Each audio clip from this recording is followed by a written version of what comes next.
Building bridges between players. At the heart of any MMO lies the simple truth. Connection fuels the experience. That's why PAX Day was among the first games to integrate the new Discord social SDK. Again, I don't think that is what's bringing people together. We're already on Discord. Hell, me and Andrew are on Discord right now, so you could see us in the top right corner of the stream. Like, I don't think integrating Discord into the game really added much value. That's just me. I mean, it's an interesting thing. If they flesh it out and give us proximity chat, cool. I also think it can take away from some of the roleplay stuff because people could see who you are then and just know, oh, this alt belongs to this person. I don't know. It just seems a little gimmicky in my opinion. We have Discord out of game. I don't really know why we need Discord in game. I think development time and effort could be best put elsewhere, but it's cool to see. It's an interesting feature. We'll see what comes from it in the future. But they're saying that brings seamless text chat, friends list, voice chat, and more into the game. I disagree. I really don't think that it brings seamless text chat into the game. You don't need that to have friends lists. So that's not Discord social SDK is not the reason why we have friends lists. I fully think that you could have friends lists without that. I mean, look at how many other games do friends lists and they don't have Discord integration. Voice chat, yeah, it is being fueled by it, but we don't have proximity chat. So I don't know. It's a mixed bag for me, in my opinion. Our goal is to make it easier for players to communicate, coordinate, and share adventures, whether they're crafting in a village or battling side by side. And because connection also means speaking your language, PAX Day is now available in German and French, with Polish and Spanish coming soon. Yeah, we talked about that a little bit ago. I mean, I agree that, you know, gaming in general should be about bringing people together. That's why I run the Cheeky Buggers United.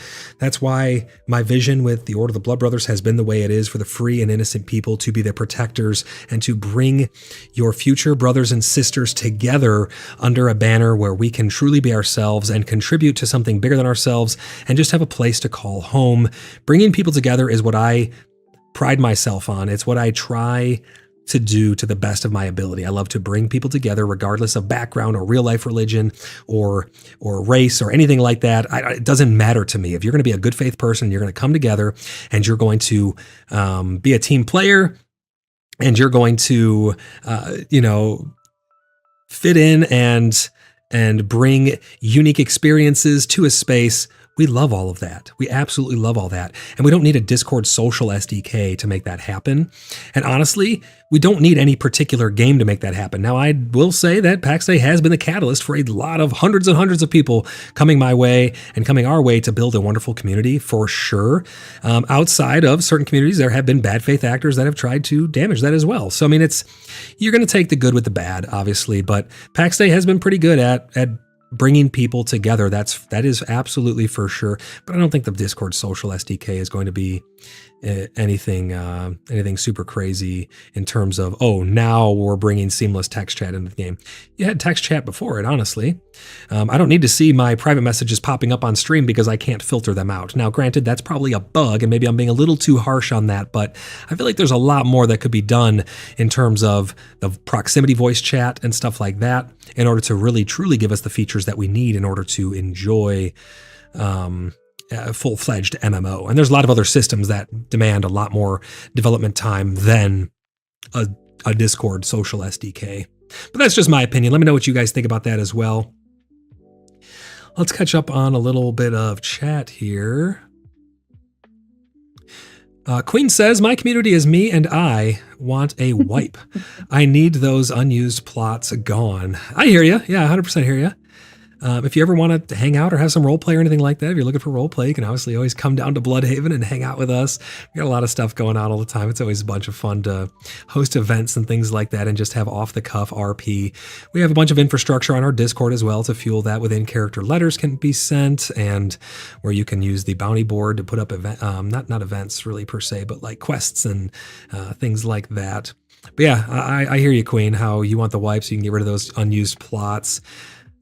Let's see here.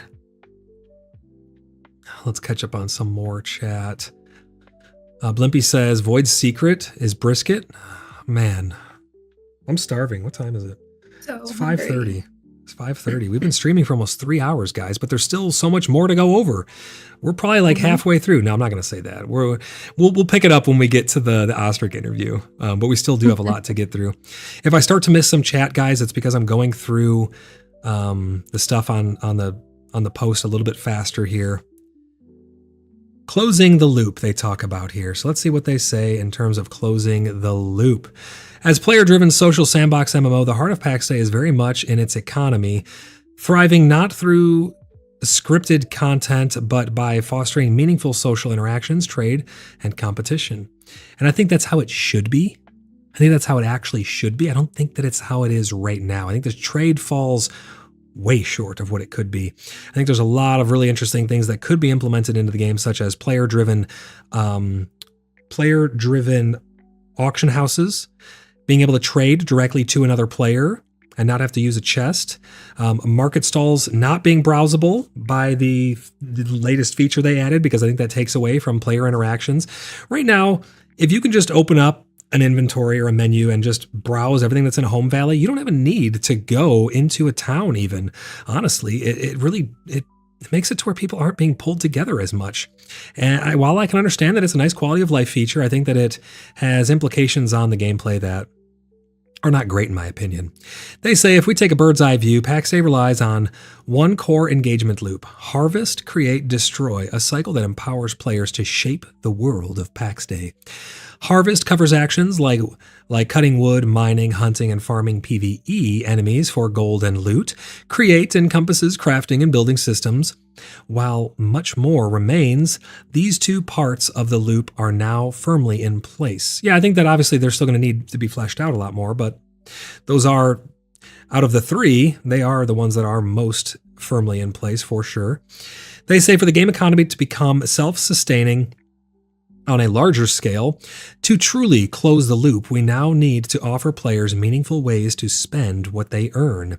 In other words, there must be systems that allow players to be allow value to be removed from the economy, balancing what's gained through harvesting and crafting.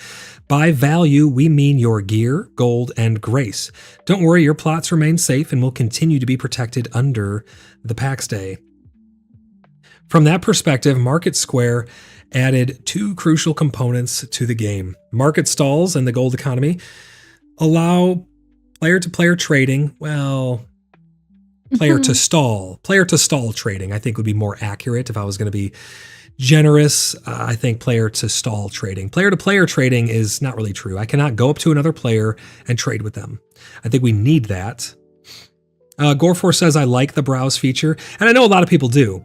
And that's why I'm like, it is what it is. I'm not going to use it because I like the immersion of going to someone's stalls and actually browsing what they have available.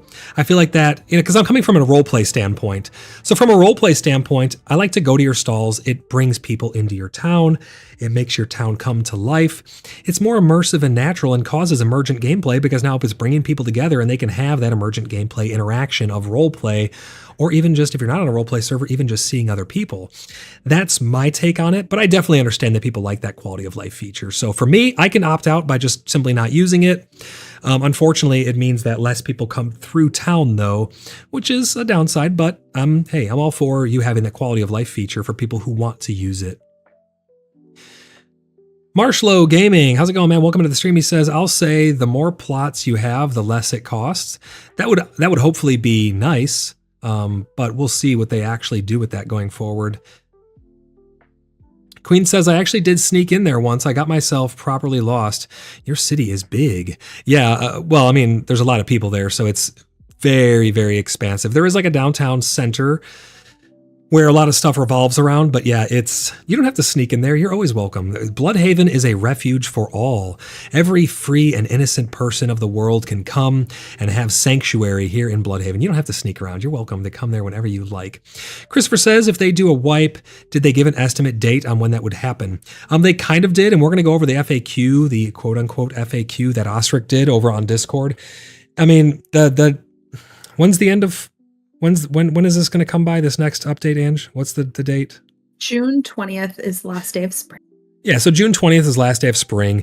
So according to their roadmap, we should hopefully be getting it by then. And I would assume the wipe is coming with that. It's not set in stone yet, though. It hasn't been like, they haven't come out and just said, hey, here's a wipe. This is what's being wiped and this is when it's happening. But that's the problem, Christopher, is Ostrich alluded to the fact that... People may not want to be hoarding a bunch of materials right now. And I don't know what you could take that for what it is, but I take that as more is going to be wiped and they don't want people to waste their time.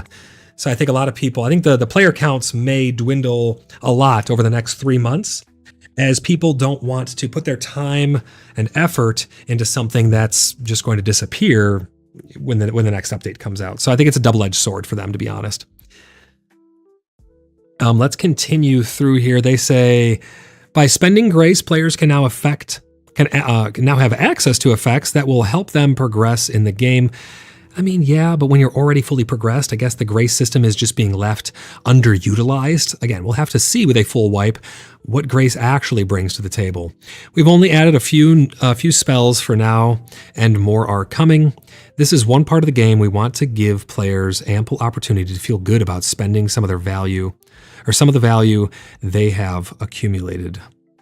Balancing the in-game economy will require more work, not only to make it more profound on the rewarding, but also to ensure it's sustainable long term. It's a reason we are focusing more on this part of the game loop in the coming months. So that's their recap